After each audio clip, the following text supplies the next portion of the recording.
नमस्कार दोस्तों, बीएसपीसीएल के लिए एक और कंप्यूटर का प्रैक्टिस सेट लेकर हम आपके सामने उपस्थित हैं, जो कि क्वेश्चन है 3/11/2018 शिफ्ट 4 का यह क्वेश्चन लिया गया है। मतलब बैच जो 4 था उसका क्वेश्चन लिया गया है।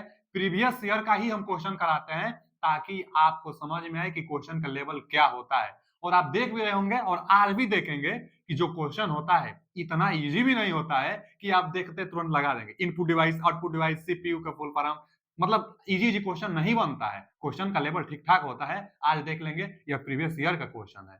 तो आप ध्यान से कंप्यूटर को भी पढ़िए। जितना कुछ हम बता रहे हैं एकदम तैयार होना ही चाहिए। आप प्रीवियस ईयर का पूरा सोल्यूशन हो जाने के बाद कुछ अलग से प्रैक्टिस सेट भी हम करा देंगे आपको, लेकिन प्रीवियस ईयर तो एकदम आना चाहिए।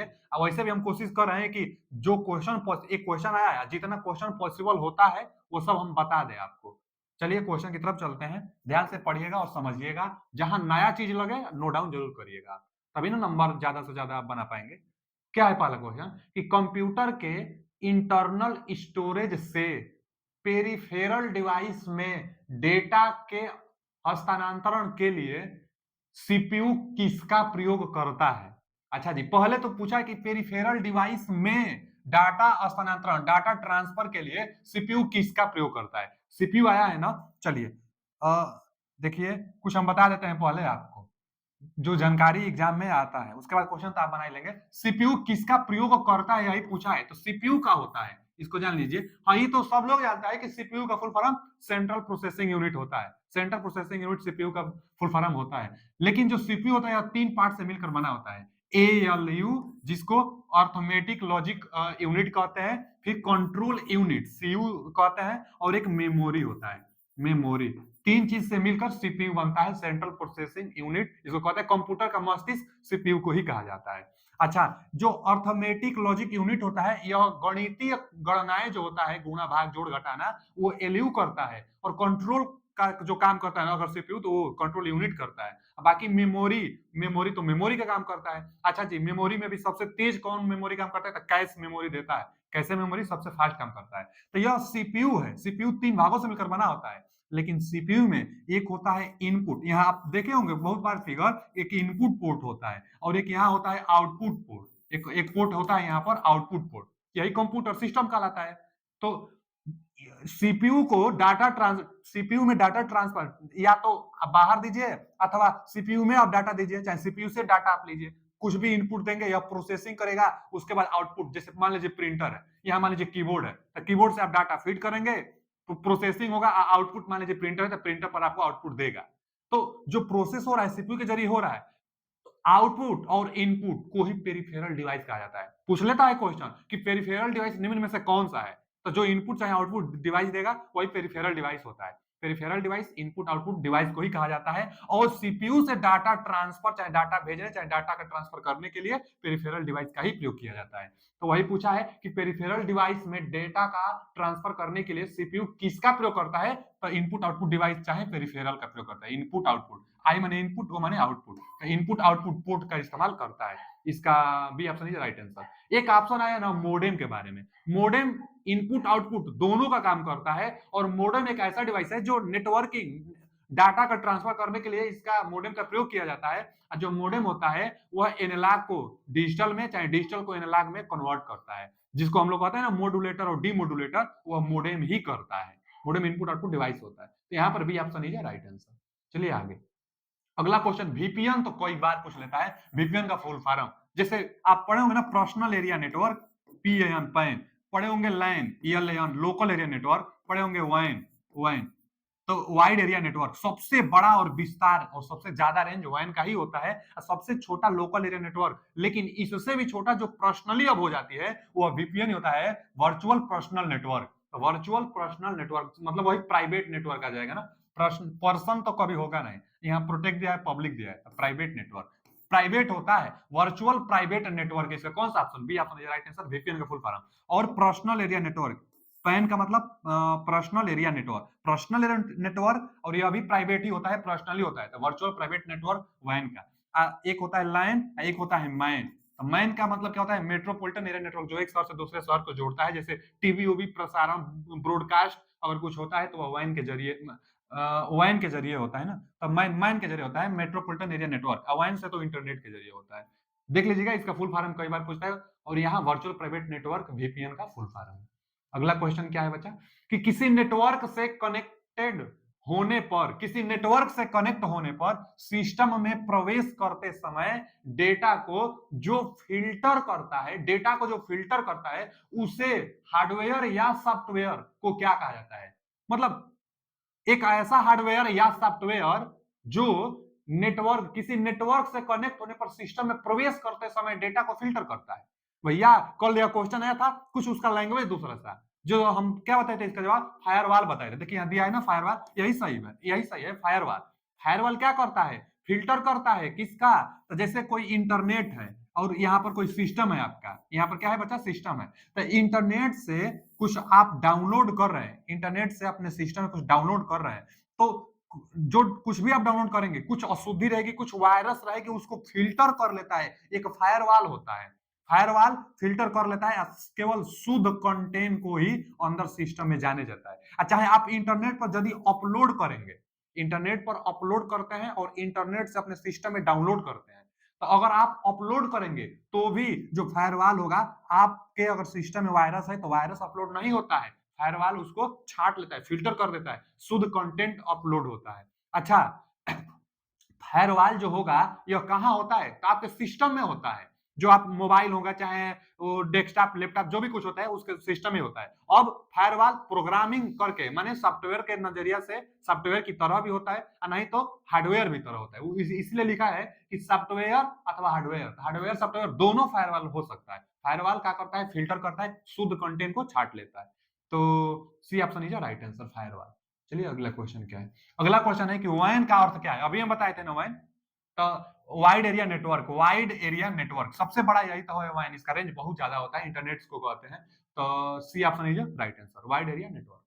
अगला क्वेश्चन क्या है, कि निम्नलिखित में से कौन सा, देखिए कुछ कुछ क्वेश्चन रहेगा कि एकदम इजी रहेगा, 15 क्वेश्चन आना है तो 15 में 5 तो एकदम इजी रहेगा, लेकिन 10 अच्छा लेवल का क्वेश्चन रहता है, और अच्छा लेवल का क्वेश्चन बनाने के लिए आपको एकदम अच्छी तरह से आना चाहिए कंप्यूटर, तभी आप बना पाएंगे।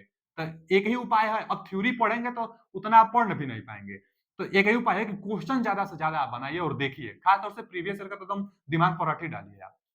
देखिए क्या है क्वेश्चन, कि निम्नलिखित में से कौन सा वायरस का एक स्वभाव है? वायरस का क्या स्वभाव है? पहला ऑप्शन पढ़ते हैं। पहला ऑप्शन दिया है, यह एक छिपा हुआ प्रोग्राम है। सही बात है, वायरस एक प्रोग्राम होता है, वायरस एक सॉफ्टवेयर होता है, प्रोग्राम के जरिए ही सॉफ्टवेयर बनाए जाते हैं, तो वायरस एक सॉफ्टवेयर होता है, वो भी छुपा हुआ था, यह एक छिपा हुआ प्रोग्राम हो सकता है। सही बात है, वायरस हो सकता है। आगे आगे क्या दिया है, कि यह मालिक की सक्रियताओं जैसे इंस्टॉल करने, लिंक पर क्लिक करके इत्यादि से, इत्यादि के साथ एक कंप्यूटर में प्रवेश करता है। तो ये भी बात सही है ना, कोई लिंक से ही, जैसे एक बार 2019 के आसपास, 2019 के आसपास ही एक आई लव यू नाम से वायरस है, तो वायरस का नाम पूछ लेते हैं कि निम्न में कौन वायरस है, तो आई लव यू वायरस का नाम है। तो आई लव यू ईमेल पर मैसेज आता था, लिंक लिंक लगा रहता था आई लव यू नाम का, जैसे लोग क्लिक करते थे, सोचते थे कि कोई पर्सनल मैसेज ही आ गया, जैसे क्लिक करते थे वायरस उनके अंदर आ जाती थी। तो लिंक पर क्लिक करके भी वायरस अंदर आ जाती है, चाहे कोई भी चीज इंस्टॉल करेंगे तो उसके जरिए, फाइल ट्रांसफर करेंगे उसके जरिए वायरस सिस्टम में आ जाती है। ये भी बात सही है कि इंस्टॉल करने पर, लिंक पर क्लिक करने पर वायरस कंप्यूटर में आ जाती है, तो सही बोला है। अब आगे का दिया है, यह डेटा या कंप्यूटर का रूप बदल सकता है। तो कंप्यूटर का रूप थोड़े बदलेगा, इंग्लिश में पढ़ते हैं, इट मॉडिफाई डाटा, डाटा को मॉडिफाई करता है, ये तो सही है। और कंप्यूटर प्रोग्राम, अच्छा ठीक है, कंप्यूटर प्रोग्राम और डाटा को मॉडिफाई करता है, तो ये भी बात सही है। कंप्यूटर प्रोग्रामिंग जो की गई होगी, तो वायरस आ जाने से प्रोग्रामिंग को ना बदल देता है, प्रोग्राम जो है, प्रोग्राम चेंज हो सकता है वायरस के कारण। तो यह भी बात सही है कि मॉडिफाई कर देता है डाटा अथवा कंप्यूटर प्रोग्राम में, तो कंप्यूटर प्रोग्राम में मॉडिफाई भी कर सकता है, यानी तीनों वायरस का ही गुण है। तो कौन सा ऑप्शन होगा? पहला, दूसरा और तीसरा, यानी C option is right answer. तीनों का तीनों वायरस का गुण है, C option is right answer, C, क्योंकि तीनों सही है। आगे का दिया है, निम्नलिखित में से कौन सी तकनीकी आपके कंप्यूटर की हार्ड ड्राइव पर स्टोर करने के बजाय इंटरनेट पर डेटा प्रोग्राम स्टोर और एक्सेस करती है? यहां क्या पूछ दिया है, कि आपके जो हार्ड ड्राइव लगाए थे ना जी, हार्ड ड्राइव, सिस्टम में आप लगाते हैं और कोई भी चीज उस पर क्या करते हैं, स्टोर करते हैं। जैसे कैसेट वैसेट भी मान लीजिए, वो अपने सिस्टम लगाकर उसी में चिप भी मोबाइल में होता है, आप स्टोर करते हैं। लेकिन यह क्या बोला है कि निम्नलिखित में से कौन सी तकनीकी आपके कंप्यूटर की हार्ड ड्राइव पर स्टोर करने के बजाय इंटरनेट पर स्टोर करता है। इंटरनेट पर कोई भी डाटा, जैसे एग्जांपल हम बताएं आपका, एग्जांपल में हो जाएगा फेसबुक, आप फोटो वोटो अपलोड उस पर कर सकते हैं। अब मेमोरी में थोड़े करते हैं, फोटो फेसबुक पर अपलोड कर देते हैं, वो हमेशा रहता है। चाहे गूगल ड्राइव, हर एक मोबाइल में गूगल ड्राइव आता है, गूगल ड्राइव पर आप जो डाटा होता है आपका, फोटो चाहे डॉक्यूमेंट कुछ भी होता है, गूगल ड्राइव पर लोग स्टोर करके रख देते हैं। अगर मोबाइल गुम भी हो जाए ना, गूगल ड्राइव पर रखे रहेंगे, मतलब इंटरनेट पर आप रखे रहेंगे, तो वह दूसरा मोबाइल का आएगा, ईमेल ईमेल आईडी जब लॉगिन करेंगे तो वह सारा का सारा फोटो बैकअप के रूप में सब आ जाता है। इंटरनेट पर अपलोड करने से यही फायदा होता है, क्योंकि अच्छा फेसबुक है, गूगल ड्राइव है, इसके अलावा भी बहुत चीज है कि इंटरनेट पर आप स्टोर करते हैं। तो इसको क्या कहते हैं, तो इन सभी को ना बच्चा क्लाउड कंप्यूटिंग कहते हैं। जो क्लाउड कंप्यूटिंग होता है, इस जो क्लाउड कंप्यूटिंग होता है, जो क्लाउड कंप्यूटिंग एक व्यवस्था है, इसके अंतर्गत इंटरनेट पर ना डाटा को स्टोर करके रखी जाती है। आपके जो हार्ड डिस्क ड्राइव होगा, ड्राइव में नहीं रखी जाती है, हार्ड ड्राइव पर नहीं रखी जाती है। हार्ड ड्राइव रखने के बजाय इंटरनेट पर डेटा प्रोग्राम को स्टोर और एक्सेस करना क्या कहलाता है, तो क्लाउड कंप्यूटिंग कहलाता है। क्लाउड कंप्यूटिंग करने के लिए कुछ कुछ एग्जांपल था, जैसे गूगल ड्राइव था, फेसबुक था, एटीसी और भी है। तो इसका सी ऑप्शन है राइट आंसर। चलिए आगे चलते हैं। अगला क्या है कि निम्नलिखित में से कौन सा सॉफ्टवेयर आपके कंप्यूटर पर आपकी जानकारी के बिना आपकी गतिविधियों को ट्रैक करने के लिए डाउनलोड किया जाता है। आपको जानकारी भी नहीं रहेगी और आपकी जो गतिविधि होगी उसको वो ट्रैक कर लेता है, चाहे उसको पता चल जाता है साइट वाले को। जैसे आप भी कोई भी अगर वेबसाइट आप एक बार ओपन कर लेते हैं, उसके बाद अगर दोबारा कोई वेबसाइट ओपन करते हैं ना, तो उसके पहले जो कुछ आप सर्च किए किए रहे होंगे, चाहे कोई वेबसाइट कुछ भी आप ओपन किए रहे होंगे, तो वर्तमान टाइम में ना वही पिछला वाला दिखाता रहता है, पॉपअप के रूप में साइट के ऊपर आता रहता है, चाहे दिखाता रहता है कि हाँ ये सर्च किए हैं, ये सर्च किए हैं। तो कैसे होता है, वह कुकीज के जरिए वह देख लेता है, कुकीज के जरिए उसको संकेत मिल जाती है। इसलिए जो चीज आप ज्यादा सर्च करते हैं वही चीज ऊपर आ जाती है, चाहे यूट्यूब हो, चाहे कोई साइट हो, चाहे वो एमेजोन फ्लिपकार्ट कुछ भी हो। अगर एक दो बार अगर कुछ आप देखे रहे होंगे मंगाने के लिए, तब वह चीज आपको बार बार वो दिखाता रहता है, देता रहता है। तो वह क्या करता है, आपकी जानकारी को एकत्रित कर लेता है, आपकी जो गतिविधियां होगी उसको ट्रैक कर लेता है। तो किसके जरिए ट्रैक होता है, तो स्पाईवेयर एक आता है, स्पाईवेयर स्पाईवेयर एक आता है, स्पाईवेयर के जरिए ट्रैक करता है। लेकिन जो स्पाईवेयर होता है ना, यह दो प्रकार से होता है। स्पाईवेयर दो प्रकार से, कौन कौन दो प्रकार है, तो पहला है स्पाईवेयर में, एक है की लॉगर, की लॉगर, एक तो की लॉगर है, और एक क्या है, कुकीज है, कुकीज।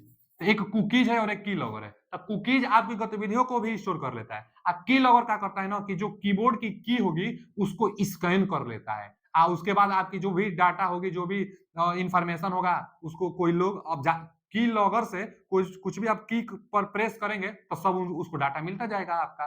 तो की लॉगर और कुकीज आपकी दोनों का दोनों गतिविधियों को ही स्टोर करता है, अथवा इन्हीं की सहायता से आपकी जो भी गतिविधि होगी उसको जानकारी ले ली जाती है।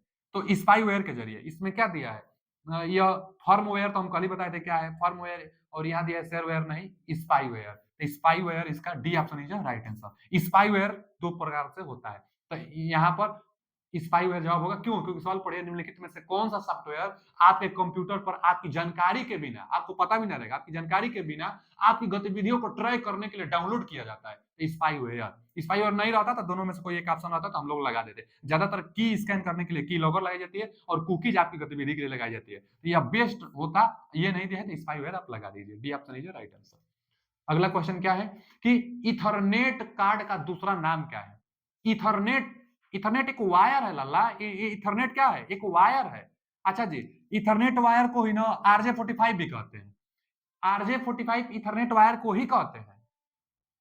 RJ45 क्या है, जैसे यूएसबी एक केबल आप देखे होंगे ना, यूएसबी केबल, उसी तरह से RJ45 नाम का एक इथरनेट आता है, एक केबल आता है। क्या काम करता है, तो नेटवर्क बनाता है। कई बार देता है कि लैन में नेटवर्क बनाने के लिए किस केबल का प्रयोग किया जाता है, तो इथरनेट का प्रयोग किया जाता है। जो लाइन होता है ना, लाइन में Ethernet, ether Ethernet Ethernet wire का ही प्रयोग किया जाता है। इथरनेट वायर से ही लाइन में नेटवर्किंग बनाई जाती है। इथरनेट वायर ही RJ45 वायर होता है, यह नेटवर्क बनाता है। तो लैन में नेटवर्क बनाएगा। अच्छा, और पूछा है इथरनेट जो कार्ड होगा, जो वायर होगा, का दूसरा नाम क्या है?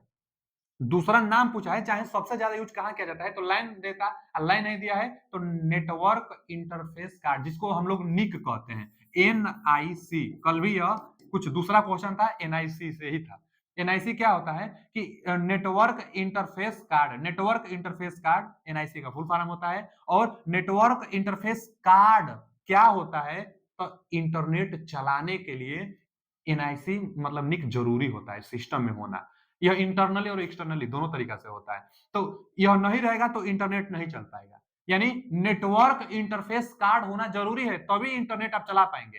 तो अगर यह इंटरनली है तो इसको कनेक्ट करने के लिए जिसका प्रयोग करेंगे उसी को इथरनेट कहते हैं। तो इथरनेट कार्ड का दूसरा नाम, चाहे इसका यूज ज्यादा कहां, तो नेटवर्क इंटरफेस कार्ड में होगा। इसका D option is right answer.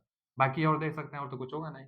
ये तो SMPS क्या होता है, प्रोसेसर। दूसरा चीज RJ45 तो इसी को कहते हैं, जिसको रजिस्टर्ड जैक नाम से भी जाना जाता है। तो इथरनेट यहाँ लाइन देता तो लाइन, नहीं तो नेटवर्क इंटरफेस कार्ड दिया है तो D option is right answer, क्योंकि वह वायर है वही जोड़ता है इसको।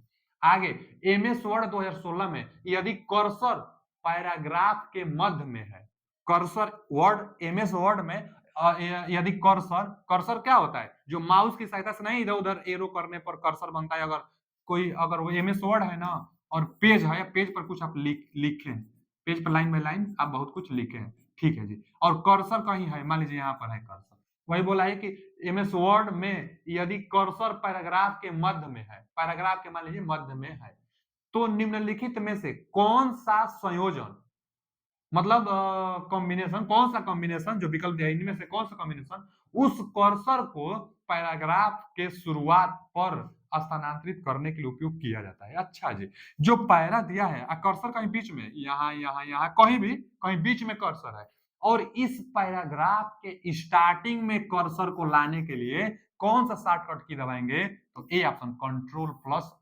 Up arrow. जो एरो होता है, चार प्रकार से एरो होता है, आप देखे होंगे, एक ऊपर में होता है, एक नीचे में होता है, डाउन अप डाउन, एक राइट और एक लेफ्ट, चार बटन होता है अलग अलग। तो जो अप एरो है इसको कंट्रोल के साथ दबाएंगे तो जो कर्सर होगा स्टार्टिंग में आ जाएगा, उसी पैरा के स्टार्टिंग में आएगा।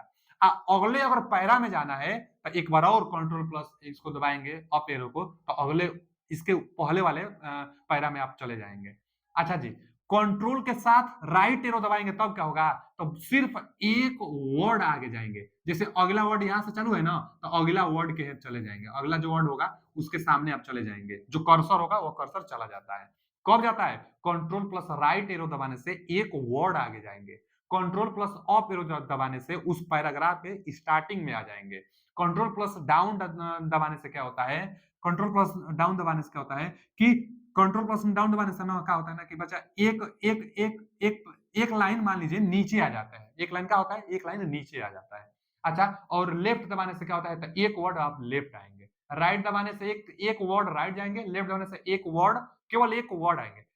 कंट्रोल डाउन दबाने से क्या होता है, तो एक लाइन आप नीचे आएंगे, बस एक लाइन नीचे आ जाएंगे। तो यहाँ पर control plus up arrow starting में कर्सर पैराग्राफ के शुरुआत में ले जाने के लिए कंट्रोल प्लस अप एरो का प्रयोग किया जाता है MS वर्ड में।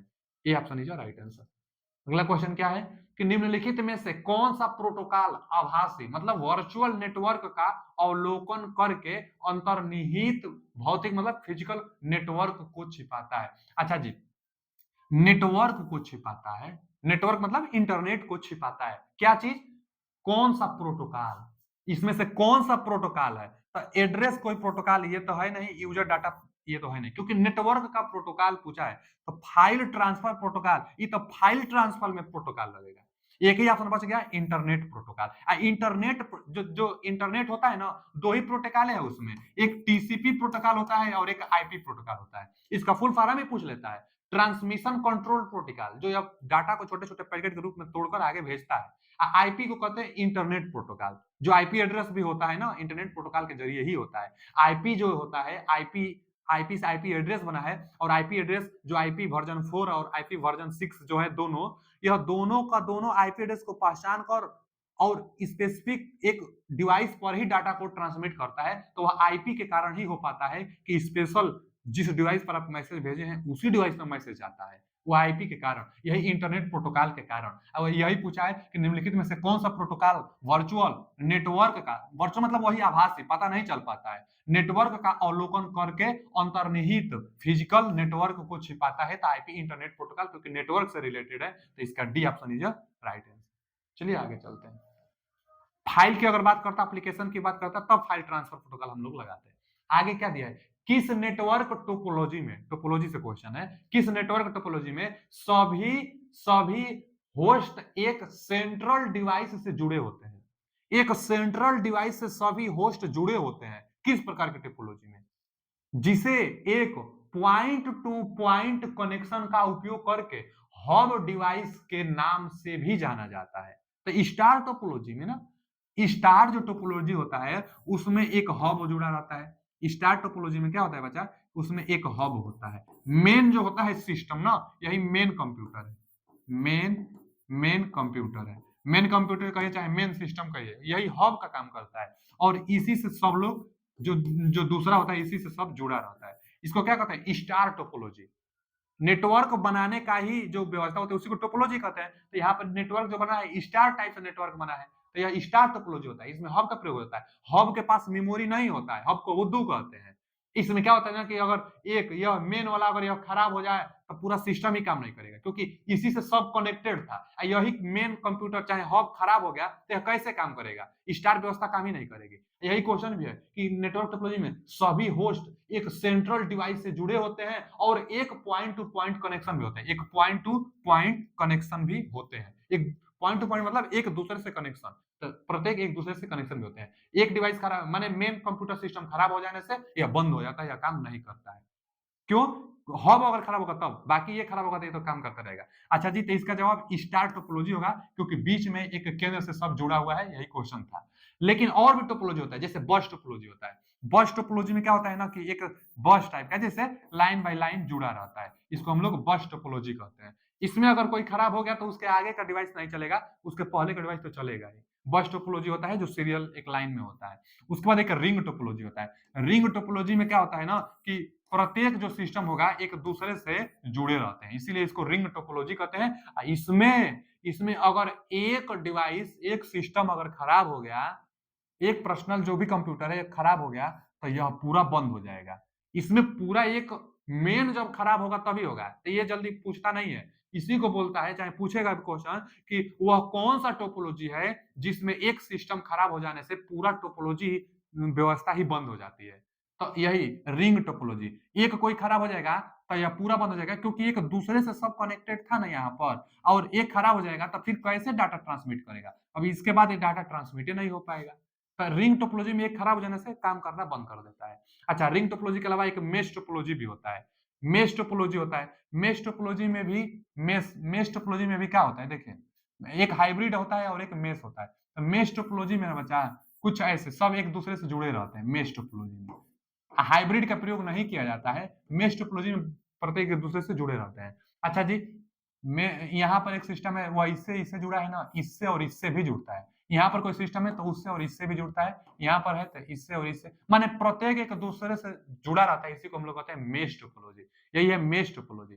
अच्छा, मेश टोपोलॉजी में कितना कनेक्टेड वायर होना चाहिए ताकि प्रत्येक एक दूसरे से जुड़ जाए, इसको निकालने के लिए एन कोष्ट में n-1/2 ये फॉर्मूला भी कई बार पूछ लेता है कि कितना कनेक्टेड वायर चाहिए, कितना इथरनेट चाहिए प्रत्येक एक दूसरे को जोड़ने के लिए, तो n-1/2 होता है। अच्छा जी, और एक बात सुनिए कि जो मेश टोपोलॉजी होता है यह बाई डायरेक्शनल काम करता है, दोनों दिशाओं में, दो-दो दिशाओं से यह काम करता है, इधर से भी और इधर से भी। क्यों? क्योंकि मान लीजिए ना कि अब चलिए यहीं पर देखिए, यहाँ से भी डाटा आ रहा है, यहाँ से भी डाटा आ रहा है।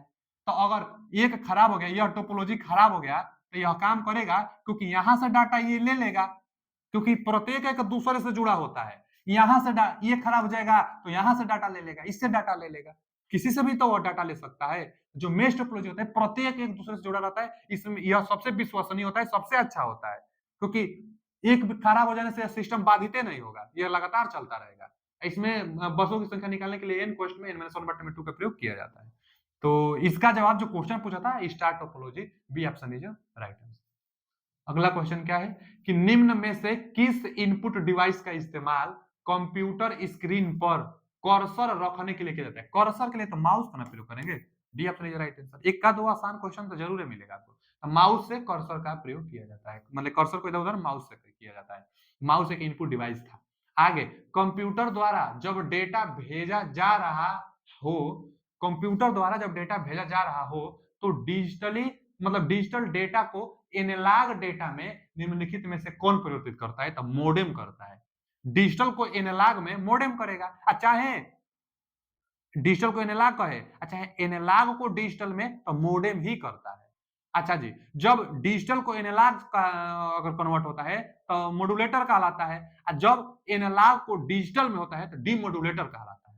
अब देख लेंगे इसमें मोडेम दिया है, मोडेम नहीं दिया है, लेकिन मॉड्यूलेटर और डीमॉड्यूलेटर दिया है। तो ठीक है, इस व्यवस्था को क्या कहेंगे? मोडेम की सहायता से तो होगा, लेकिन पूछा है कि एनालॉग डेटा में परिवर्तित होता है, तो एनालॉग में मॉड्यूलेटर होता है। ये ऑप्शन इज राइट आंसर। यहां दिया है डिजिटल डेटा को एनालॉग डेटा में, उल्टा पूछ देता एनालॉग को डिजिटल, तो डिजिटल में तो डीमॉड्यूलेटर, यहां पर एनालॉग में तो modulator. A option is right answer. Modem की सहायता से किया जाता है। अगला क्वेश्चन क्या है? अगला क्वेश्चन है कि देखिए इसको कोई मीम पढ़ता है, मीम पढ़ता है, MIME के बारे में निम्नलिखित में से कौन सा कथन सही है? जो मीम है, मीम के बारे में कौन सा कथन सही है? मीमे के बारे में कौन सा कथन सही है? MIME के बारे में कौन सा कथन सही है?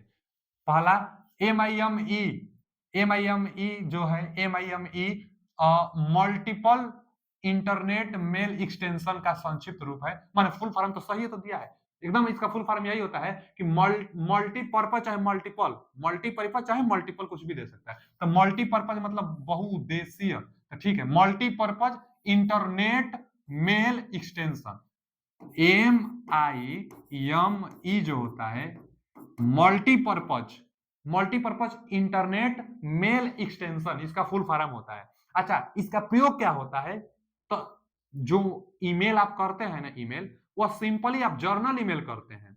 अगर बहुउद्देशीय का मतलब कि ईमेल में सिर्फ इंग्लिश लैंग्वेज में, ज्यादातर ईमेल जो किया जाता है इंग्लिश लैंग्वेज में अथवा हिंदी में भी आप कर सकते हैं, लेकिन जो ईमेल आईडी भी होती है, चाहे वो जो समझता है वह इंग्लिश लैंग्वेज में समझता है। अगर अगर और देखा जाए तो जो ईमेल अथवा जो कंप्यूटर होता है वह आस्की, आस्की एक लैंग्वेज है, आस्की लैंग्वेज को ही समझता है, जो कि 7 बिट का होता है, 7 बिट का होता है। यह क्वेश्चन पूछ लेता है कि कंप्यूटर में जो भाषा चाहे जो लैंग्वेज प्रयोग की जाती है मैसेज को एक्सेस करने में, किस लैंग्वेज का प्रयोग होता है? तो आस्की लैंग्वेज का प्रयोग किया जाता है। जो आस्की लैंग्वेज होता है वह 7 बिट का होता है, यह भी पूछ लेता है। अच्छा जी, तो आस्की लैंग्वेज केवल ईमेल भेजने में समझता है। और अब मल्टीपल पर्पज, जैसे कोई तेलुगु में मैसेज भेजना चाहता है, तमिल में, कन्नड़ में, भोजपुरी में, हिंदी में, इंग्लिश में, अलग-अलग भाषाएं हैं, तो क्या होता है कि जितना भी भाषा में आप ईमेल करेंगे, पहले वह क्या होगा कि आस्की कोड में वह परिवर्तन होगा, फिर जो आस्की कोड होगा इस भाषा में वो मैसेज आएगी, वहां पर फिर आस्की कोड, जो आस्की कोड होगा वो फिर चेंज करेगा। लेकिन आस्की कोड में बदलेगा कैसे? तो इसी मल्टीपल इंटरनेट मेल एक्सटेंशन के कारण ही बदलेगा। देखिए मेल से इसका संबंधित है, इसीलिए इसका फुल फॉर्म में भी मेल आ रहा है। मेल एक्सटेंशन, जो मेल किया जाता है उसी में मीम का प्रयोग किया जाता है। क्या है? Multiple purpose, multiple purpose internet की सहायता से मेल को एक्सटेंशन करने में प्रयोग किया जाता है मीम का। तो इसका फुल फॉर्म भी सही दिया है, multiple multipurpose internet mail extension. तो पहला ऑप्शन तो सही है, ये पहला ऑप्शन सही है क्योंकि इसका फुल फॉर्म सही दिया है। अब आगे दिया है ना कि फाइल, देखिए दिया है कि जो मीम होता है MIME जो है बाइनरी फाइलों के एनकोडिंग और विवेचन मतलब इंटरप्रिंटिंग करने के लिए एक मानक है। तो ये भी बात सही है कि जो एनकोडिंग करता है ना जी, एनकोडिंग इसी को कहते हैं कि जैसे कोई आप मेल भेजेंगे, मान लीजिए तमिल में आप कोई मेल भेज रहे हैं, तो यहाँ पर लगता है MIME। अब यह क्या करता है, MIME क्या करता है कि यही कन्वर्ट कर देता है 7 बिट में, जो आस्की कोड है ना 7 बिट में आस्की कोड में कन्वर्ट करता है, यही मीम। अच्छा, जब आस्की कोड में कन्वर्ट कर देगा तब आपका मेल चला जाएगा, क्योंकि आस्की कोड ही केवल समझेगा मेल। अब मेल आपके पास चल जाएगा, तो जिसके पास आप भेज रहे हैं अब वहां पर मैसेज जाएगी तो आस्की कोड में ही तो जा रही है, आस्की कोड में ही जा रही है, लेकिन उसको फिर कन्वर्ट करना है। आप भेजे हैं मान लीजिए तमिल में और यहाँ पहुंचना चाहिए तमिल में, तो फिर आस्की कोड को तमिल में चेंज करने के लिए MIME फिर प्रयोग किया जाता है, और तब जाकर तमिल में आपके पास मैसेज चला जाता है। तो दो जगह प्रयोग हुआ है ना, दो जगह इसका काम करता है। तो यही एनकोडिंग डिकोडिंग करता है, इंटरप्रिंटिंग करता है। देखिए इंटरप्रिंटिंग भी एक बार करेगा और यहाँ पर एनकोडिंग भी करेगा, यहाँ से एनकोडिंग भी आपको करेगा। तो जो मीम होता है इनकोडिंग और इंटरप्रिंटिंग करता है, तो ये भी बात सही है, तभी आप देख पाएंगे तमिल वाला मैसेज तमिल में, तभी आप देख पाएंगे। अच्छा जी, आगे क्या दिया है कि जो MIME है यह ऑडियो वीडियो छवि और दस्तावेज और PDF फाइलों को एक ईमेल में अटैचमेंट के रूप में भेजने की भी अनुमति देता है। तो ये भी बात सही है, क्योंकि आप मेल या मेले को, तो जो आप ईमेल करते हैं, ईमेले को मॉडिफाई करता है, मल्टीपल पर्पज की व्यवस्था यह प्रदान कराता है। तो आप ईमेल जाहिर सी बात है कि आप भेज सकते हैं, ये ईमेल में ये सब भेजते हैं, तो जो MIME होता है इसके सहायता से भी आप भेज पाएंगे, क्योंकि यह बस सहायता प्रदान करता है ईमेल भेजने में। तो तीसरा भी ऑप्शन सही है कि आप वीडियो भेजिए, दस्तावेज PDF भेजिए, चाहे ऑडियो भेजिए, कुछ भी आप भेज सकते हैं इसकी सहायता से। तो तीनों ऑप्शन सही है। इसका फुल फॉर्म भी सही दिया था कि मल्टीपर्पज इंटरनेट मेल एक्सटेंशन, उसके बाद इनकोडिंग भी करता है, इंटरप्रिंटिंग भी करता है, और ऑडियो वीडियो छवियों दस्तावेज जो भी PDF होती है उसको भेजने में भी सहायता प्रदान करता है। तो 1 2 3 तीनों ऑप्शन इसका सही है। अब तीनों ऑप्शन इसमें हम लोग खोज लेंगे, 1 2 3 तीनों ऑप्शन, यानी D option is right answer. इसका डी ऑप्शन सही जवाब होगा। अगला क्वेश्चन क्या है कि कीलॉगर कीलॉगर क्या है? अभी हम बताए थे ना, स्पाईवेयर था। स्पाईवेयर दो प्रकार से था, स्पाईवेयर दो प्रकार से था। स्पाईवेयर, जो स्पाईवेयर था यह दो प्रकार से था। स्पाईवेयर क्या है? एक मालवेयर है। मालवेयर 4 प्रकार से था, वायरस, वार्म, ट्रोजन हार्स और स्पाईवेयर। तो जो स्पाईवेयर है एक मालवेयर है, एक मालवेयर मतलब खराब सॉफ्टवेयर है, गंदा सॉफ्टवेयर है। अच्छा, यह दो प्रकार से था। कौन कौन दो प्रकार से था? तो एक कीलॉगर था, कीलॉगर था, कीलॉगर, एक था कुकीज, कुकीज था। तो कुकीज जो आपकी गतिविधियां होगी उसको अटैच करेगा, और कीलॉगर जो कीबोर्ड पर आप की प्रेस करेंगे उसको स्कैन कर लेगा और आपकी जो जानकारी होगी उसको वो प्राप्त कर लेगा।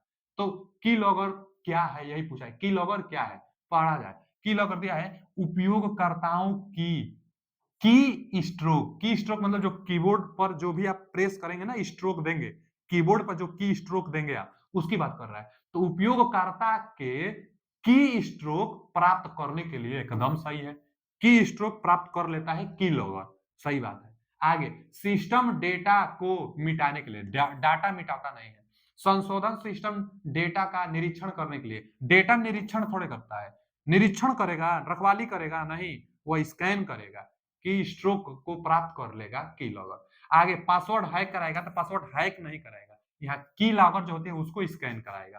तो इसका कौन सा ऑप्शन सही है? A option is right answer. आज के लिए इतना ही, मिलते हैं अगले वीडियो में। PDF पाने के लिए लिंक लगा हुआ है, ज्वाइन हो जाइए। वीडियो कैसा लगा कमेंट करके आप जरूर बताइए, और आपके लिए बेहतर क्या किया जाए सुझाव कमेंट में जरूर दीजिएगा। Thank you.